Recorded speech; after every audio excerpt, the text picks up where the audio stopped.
All right, now let's talk about the navigation. So it's real easy to get around Beatmaking. You basically got 2 knobs and 4 buttons that are going to get you around the device and allow you to quickly and easily change values in any mode that you want to go in, right? So here's your cursor knob in the upper left-hand corner, and as you turn this cursor knob in any edit mode, it basically is going to move you around the edit screen.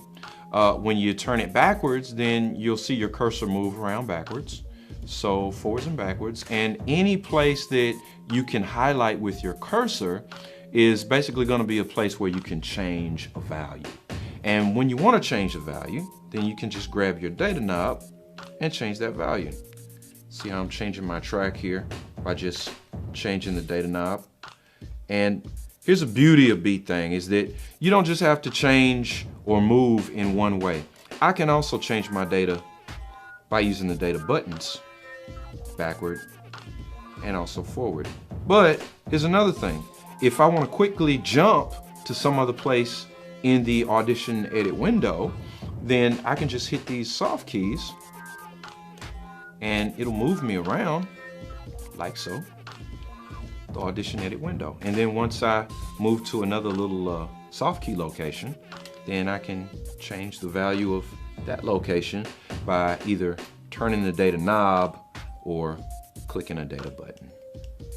So different ways to navigate, different ways to get around the machine.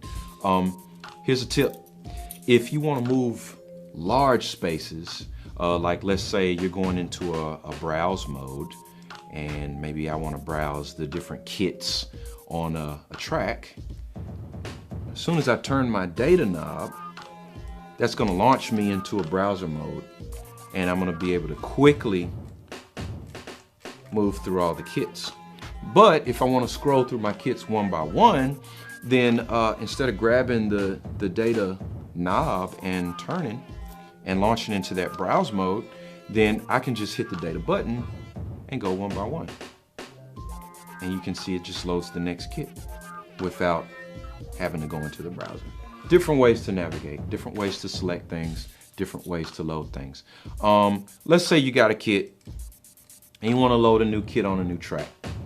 You know, I'm using my data knob to scroll around the browser. Notice that I have a load soft key now.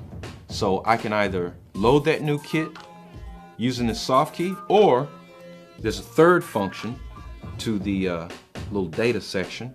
If I press down on that data knob, notice it has the same effect. It has an enter effect, or the same thing basically as the load soft key would do.